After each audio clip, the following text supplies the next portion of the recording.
Welcome to pebbles. बच्चों के mummy papa के लिए ये बहुत ज़्यादा इम्पोर्टेंट टॉपिक है, उनका सबसे फेवरेट टॉपिक है। कंसंट्रेशन पे बात करने वाली हूँ आज और आपको अपने बच्चों की कंसंट्रेशन बढ़ाने के टिप्स देने वाली हूँ। आपको बताऊंगी क्या क्या रीजंस हो सकते हैं कि आपका बच्चे कंसंट्रेशन में वीक हैं, फोकस में वीक हैं, अपनी स्टडीज़ में कंसंट्रेट नहीं कर पाते हैं। कंसंट्रेशन जो है वो सिर्फ बच्चों तक लिमिटेड नहीं है। इवन जब आप बड़े भी हो जाते हैं, जब आप काम करते हैं या अगर आप घर का भी कोई काम करते हैं तो हर चीज़ में कंसंट्रेशन आपको लगता ही लगता है। आपका कंसंट्रेशन अच्छा होना लाइफ में बहुत ज़रूरी है। अगर आप में बहुत कैपेबिलिटीज़ हैं, आपकी पर्सनालिटी बहुत अच्छी है, लेकिन आपका कंसंट्रेशन वीक है तो आप हमेशा एवरेज से ज़्यादा कुछ अचीव नहीं कर पाते हैं। अबव एवरेज जो विलक्षण चीज़ें होती हैं वो आप नहीं अचीव कर पाते हैं। तो कंसंट्रेशन का इम्पोर्टेंस जो है वो तो मुझे आपको ज़्यादा बताने की ज़रूरत नहीं है, आप खुद ही जानते हैं कि कंसंट्रेशन कितना इम्पोर्टेंट होता है। अगर आप अपने बच्चों को हाथ में कॉपी देख के बिठा देते हैं और वो 2 घंटे तक एक ही चैप्टर पढ़ रहा है, फिर भी वो आपको आंसर्स करेक्ट नहीं बता रहा है, इसका मतलब है कि उसका कंसंट्रेशन वीक है। वो बहुत देर तक बहुत बहुत घंटों तक पढ़ाई करता है लेकिन फिर भी उसके एग्जाम्स में मार्क्स नहीं आते हैं, इसका मतलब उसका कंसंट्रेशन वीक है, क्योंकि वो किताब खोल कर तो बैठा है लेकिन वो जो याद कर रहा है वो अच्छे से नहीं कर रहा है। तो क्या रीजंस होते हैं कंसंट्रेशन वीक होने के? बहुत सारे रीजंस होते हैं, बहुत सारे फैक्टर्स होते हैं। आजकल की लाइफस्टाइल जो है, ये जो डिस्ट्रैक्शंस है हमारे आजू बाजू इतने सारे, वो सबसे ज़्यादा बड़ा रीज़न है कंसंट्रेशन वीक होने के। Video games, mobile phones, computers, इतनी जो मॉडर्नाइजेशन ने हमारे लिए जो वर्ल्ड को खोला है उसके कुछ तो नेगेटिव इम्पैक्ट्स भी हैं। तो एक ये रीज़न होता है कि बच्चों का फोकस क्यों कम होता है। ऑप्शंस, बहुत ज़्यादा ऑप्शंस होने की वजह से वो एक चीज़ पे टिक नहीं पाते हैं। दूसरा रीज़न है खान पान, क्योंकि जंक फूड का बहुत क्रेज़ बढ़ गया है, बच्चों को जंक फूड खाने की बहुत आदत पड़ गई है, उसकी वजह से भी उनका जो मेंटल स्ट्रेंथ है वो वीक होता है, कंसंट्रेशन कम होती है। इसके अलावा भी बहुत सारे रीजंस होते हैं कंसंट्रेशन कम होने के। For example fatigue, थकना।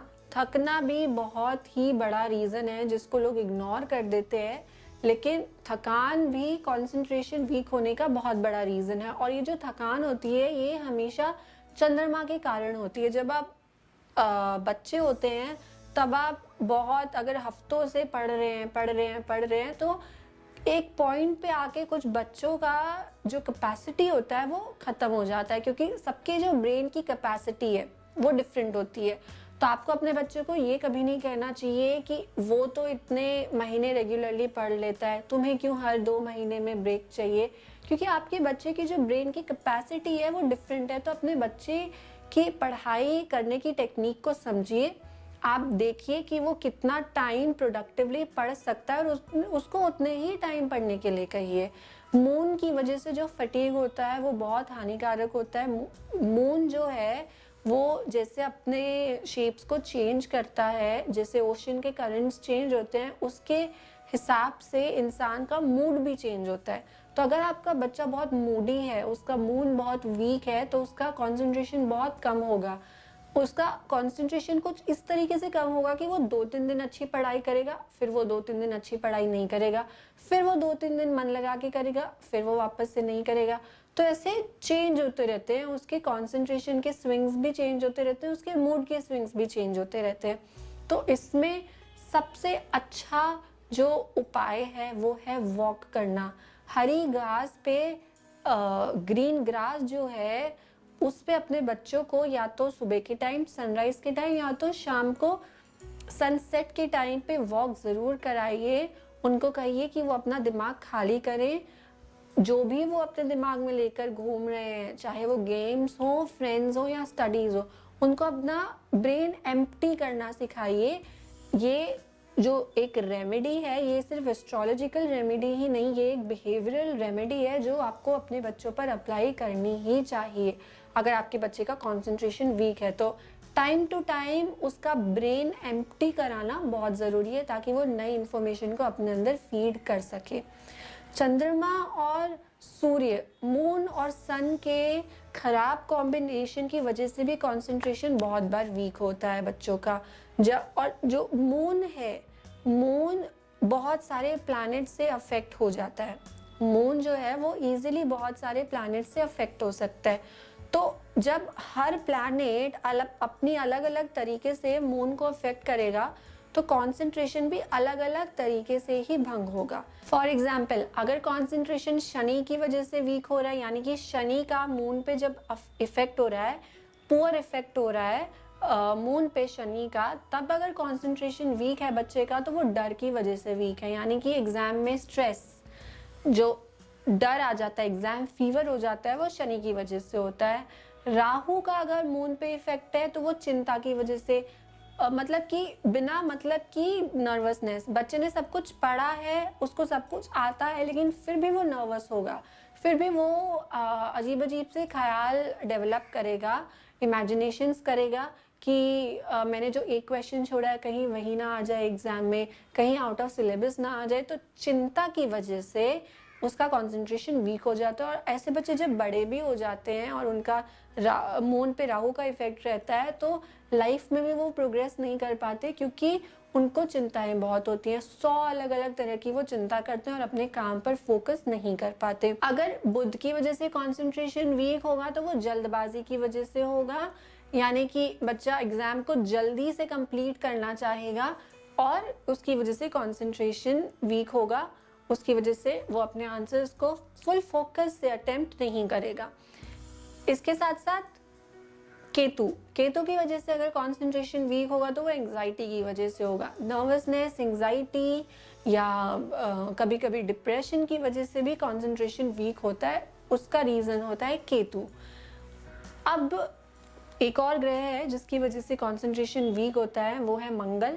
मंगल का अगर मून पे इफेक्ट है तो कंसंट्रेशन वीक होता है गुस्से की वजह से। गुस्सा, भले ही वो पढ़ाई में गुस्सा ना हो, लेकिन बच्चे के बिहेवियर में अगर वो गुस्सा बहुत करता है, अपने दिन में कम से कम 3-4 बार वो लोगों पे चिल्ला देता है गुस्से में, तो वो भी उसके मेंटल स्ट्रेंथ को कम करती है। तो ये मैंने आपको कुछ रीजंस बताए कि कंसंट्रेशन वीक क्यों हो सकता है। रीजन चाहे जो भी हो, उपाय आप सभी को करना बहुत ज़रूरी है अगर आपके बच्चों का कंसंट्रेशन वीक है तो मैं आपको इस वीडियो में बताने वाली हूँ कुछ ऐसे उपाय जो आप अपने बच्चों पर अप्लाई कर सकते हैं। वो उपाय वास्तु रिलेटेड भी हैं, वो उपाय खाने पीने से भी रिलेटेड हैं, वो एस्ट्रोलॉजिकल भी हैं, वो आपके लिए भी हैं, आपके बच्चों के लिए भी हैं। तो सबसे पहले वास्तु को देखते हैं कि वास्तु में आप ऐसे क्या चीज़ें कर सकते हैं जिससे बच्चों का कंसंट्रेशन अच्छा हो। तो फटाफट से 3 वास्तु के ऐसे टिप्स बताती हूँ आपको जिनको कर आप अपने बच्चों का कंसंट्रेशन इम्प्रूव कर सकते हैं। सबसे पहले बात करते हैं बच्चों के बैठने की डायरेक्शन पे। बच्चों को कहाँ बिठा कर पढ़ाई करानी चाहिए, स्टडी टेबल कहाँ होना चाहिए बच्चों का स्टडी टेबल सबसे पहले नोट कीजिए, साउथ डायरेक्शन में बिल्कुल नहीं होना चाहिए। साउथ जो है वो वॉरियर्स की डायरेक्शन होती है, वहाँ पर बैठकर पढ़ाई नहीं करनी चाहिए। वैसे ही साउथ ईस्ट जो डायरेक्शन है वो भी पढ़ाई के लिए बिल्कुल अच्छी नहीं है, वहाँ पर भी बच्चों को बैठकर मत पढ़ने दीजिए। सबसे अच्छी डायरेक्शन है पढ़ाई के लिए नॉर्थ ईस्ट डायरेक्शन, जहाँ पर घर का मंदिर भी होता है, उसी डायरेक्शन में या उस डायरेक्शन के पास में बच्चों को बिठाइए। और बच्चे का जो फेस है पढ़ते वक्त नॉर्थ डायरेक्शन में होना चाहिए, उत्तर दिशा में बच्चों का फेस होना चाहिए पढ़ते वक्त, तो उनको बेस्ट रिजल्ट्स मिलते हैं, उनका कंसंट्रेशन बहुत अच्छा रहता है पढ़ाई के वक्त। वो जो भी याद करते हैं उनको एग्जाम तक याद रहता है, लॉन्ग टर्म मेमोरी जो है वो शार्प होती है। उसके साथ साथ उनकी जो ईस्ट वॉल है, जहाँ पे भी स्टडी टेबल है, वहाँ की ईस्ट वॉल पे सरस्वती जी और गणेश जी की फोटो ज़रूर लगाइए, लेकिन ये दोनों बैठी हुई फोटोज़ होनी चाहिए। दोनों जो भगवान हैं वो बैठे हुए होने चाहिए, वो खड़े हुए नहीं होने चाहिए। बैठी हुई सरस्वती और बैठे हुए गणेश जी की फ़ोटो अपने बच्चे के स्टडी टेबल के पास लगाइए और वो ईस्ट डायरेक्शन में होनी चाहिए, ईस्ट वॉल पे होनी चाहिए वो फ़ोटो। उसके साथ तीसरा उपाय बताती हूँ वास्तु का, जो है ये वास्तु से ज़्यादा एक बिहेवियरल उपाय है। बहुत सारे बच्चे जो हैं अपनी स्टडी टेबल पे एक ही साथ बहुत सारी बुक्स खोल के बैठ जाते हैं, ये कभी मत करिए। एक टाइम पे एक ही बुक खोलिए या 2 ही बुक खोलिए, जिस भी बुक से बच्चा उस टाइम पे पढ़ रहा है, उसी बुक को आप खोले रखिए। बहुत सारी बुक्स जो होती हैं टेबल पे वो कन्फ्यूजन क्रिएट करती हैं। इसका चाहे कोई इमीडिएट इफेक्ट ना हो बच्चों पर, लेकिन ग्रेजुअली वो उनके जो माइंड में कन्फ्यूजन का स्टेट होता है वो उसको हावी करता है। कन्फ्यूजन क्रिएट होती है बहुत सारे बुक्स को अपने स्टडी टेबल पे रखने से, इसलिए हमेशा 1 या 2 बुक्स होनी चाहिए। Study table neat and clean होनी चाहिए। हो सके तो स्टडी टेबल पे चांदी या तांबे के ग्लास में पानी भी ज़रूर होना चाहिए, जिसको बच्चा थोड़ी थोड़ी टाइम में पीता रहे। चांदी या तांबे के ग्लास में वो पानी आप बच्चों की स्टडी टेबल पे रख सकते हैं। और क्या उपाय कर सकते हैं बच्चों के लिए? मम्मी पापा क्या कर सकते हैं? सबसे पहले बच्चों के हाथ से एक दान ज़रूर कराइए। 11 बुक्स, 11 पेंसिल्स, 11 रबर्स, इनका एक सेट बनवा लीजिए और इन सेट को बच्चों के हाथ से किसी गरीबों में दान ज़रूर कराइए। बच्चों को पढ़ाई में बहुत हेल्प मिलेगी। और क्या उपाय कर सकते हैं?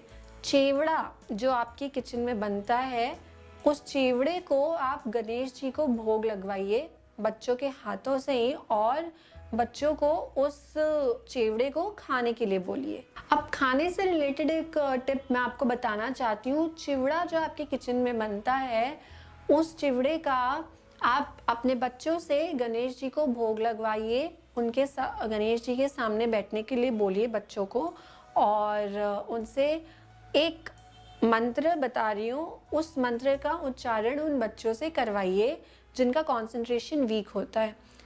मेधोलकाय स्वाहा, ये है मंत्र, मेधोलकाय स्वाहा। इस मंत्र को बच्चों को बोलिए कि कम से कम 108 बार, या अगर वो इतना ज़्यादा बार, बहुत ज़्यादा छोटे बच्चे हैं, इतना ज़्यादा मंत्र वो नहीं करना चाहते, तो 21 बार भी आप करवा सकते हैं। इस मंत्र का उच्चारण करवाइए, उसके बाद उस चिवड़े को अपने बच्चों को खिला दीजिए। और क्या कर सकते हैं बच्चों की कंसंट्रेशन इम्प्रूव करने के लिए? जो मुंह और गर्दन के बीच का हिस्सा होता है, यहाँ पे पीछे जो टच करने पर एक नाड़ी होती है जिसको बोलते हैं मेदुला नाड़ी, उस मेदुला नाड़ी की आपको अपने बच्चों की मालिश करनी चाहिए। उससे भी आपके बच्चों का कंसंट्रेशन बहुत अच्छा होता है। और एक हॉरोस्कोप से रिलेटेड मैं आपको टिप बताना चाहती हूँ। आप अपने बच्चों की हॉरोस्कोप देखिए, अगर आपने बनवाई हुई है तो आप बच्चे का चतुर्थ भाव देखिए। चतुर्थ भाव का जो भी स्वामी है, उस स्वामी के रत्न को चांदी में डालकर आप अपने बच्चों को पहनाइए, उसकी कंसंट्रेशन अच्छी होगी। कंसंट्रेशन इम्प्रूव करने के बहुत सारे टिप्स हैं, टेक्निक्स हैं, एस्ट्रोलॉजी में भी हैं, वास्तु में भी हैं, हर जगह हैं। आपको बस अच्छी जानकारी चाहिए और उनका आपको नियमित रूप से यूज़ करना चाहिए, जिससे कि कंसंट्रेशन आपका भी अच्छा हो और बच्चों का भी अच्छा हो। एक और टिप बताती हूँ, बहुत आसान सा उपाय है ये, मैं कोई बहुत बड़े उपाय नहीं बता रही, बहुत इजी उपाय बता रही हूँ, इनको आपको ज़रूर करना चाहिए।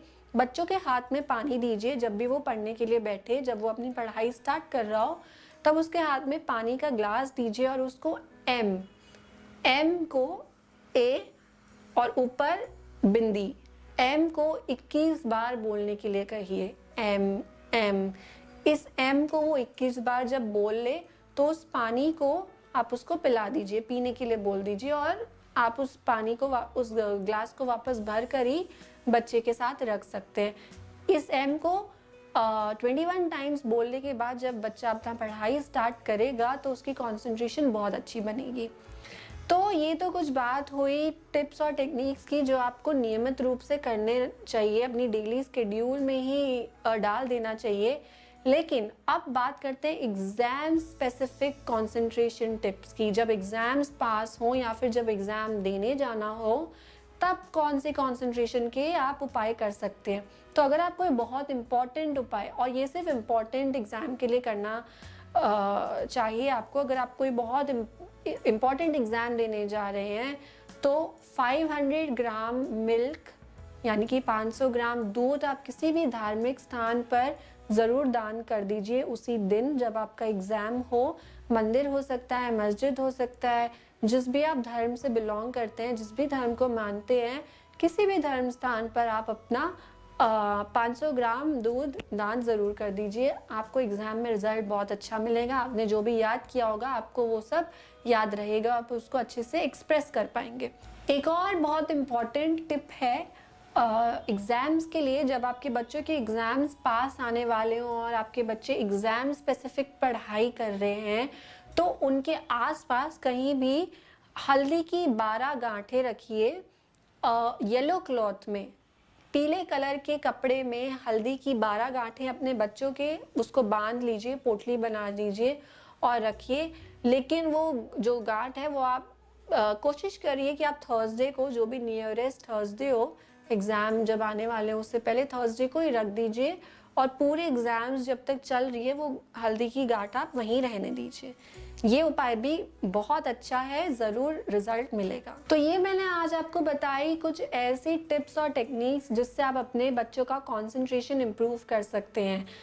और सबसे अच्छा जो उपाय मैं आपको बताना चाहती हूँ वो ये है कि आप अपने बच्चों को बहुत ही हल्का भोजन दें एग्ज़ाम्स के टाइम पे स्पेशली, जिससे उनको आलस ना हो, जिससे लेज़ीनेस ना आए बॉडी में। और वैसे भी डेली स्केड्यूल में भी बच्चों को हमेशा अच्छा भोजन ही दें, ज़्यादा से ज़्यादा फल दें, ज़्यादा से ज़्यादा कच्ची सब्जियां खिलाएं, उससे कंसंट्रेशन बहुत अच्छा होता है। एक जाते जाते एक और उपाय, अलसी का पाउडर जो होता है उसको आप ग्रीन टी में मिला के अगर अपने बच्चों को देते हैं एग्ज़ाम्स के टाइम पे, तो उनकी जो ब्रेन की एफिशिएंसी है वो 10 गुना ज़्यादा बढ़ जाती है। बहुत ही ज़्यादा लाभदायक होता है, इसको करके ज़रूर देखिए। और क्या कर सकते हैं कंसंट्रेशन के लिए? सिल्वर, चांदी का आप यूज़ करिए अपने बच्चों के बॉडी पे। अगर उसका कंसंट्रेशन बहुत ज़्यादा वीक अगर आपको लगता है बाकी बच्चों के कंपैरिजन में, ज़्यादा से ज़्यादा चांदी पहनाइए उसको। चांदी का कड़ा पहना सकते हैं, चांदी की अंगूठी पहना सकते हैं, चांदी का छल्ला पहना सकते हैं, चांदी की चेन पहना सकते हैं, कुछ भी पहना सकते हैं। ज़्यादा से ज़्यादा चांदी उसको पहनाइए, चांदी के बर्तन में उसको खाना खाने के लिए दीजिए, उसका कंसंट्रेशन ज़रूर इम्प्रूव होगा। उसके साथ साथ एक लास्ट जो मैं आपको उपाय बताना चाहती हूँ वो ये है कि ब्रेथ कॉन्शियसनेस, यानी कि अपनी सांसों पे नियंत्रण रखना बहुत ज़रूरी होता है। बच्चों को वो सिखाइए, हर थोड़ी थोड़ी देर बाद उनमें आदत डालिए कि हर थोड़ी देर बाद वो अपनी ब्रेथ को ऑब्जर्व करें, वो देखें कि कैसे सांस अंदर आ रही है और कैसे सांस बाहर जा रही है। इससे भी कंसंट्रेशन इम्प्रूव ज़रूर होता है। तो ये सारी बातें हुई कंसंट्रेशन और फोकस के बारे में, बच्चों के एग्ज़ाम्स के बारे में, उनकी अच्छी पढ़ाई के बारे में। बहुत ही छोटे छोटे से उपाय हैं, इनको अपने बच्चों की डेली स्केड्यूल में डालें और ज़रूर बताइए हमें कि आपको कैसा रिजल्ट मिलता है। लाइक कीजिए वीडियो को, शेयर कीजिए, सब्सक्राइब कीजिए और अपने कमेंट्स डालना बिल्कुल मत भूलिए।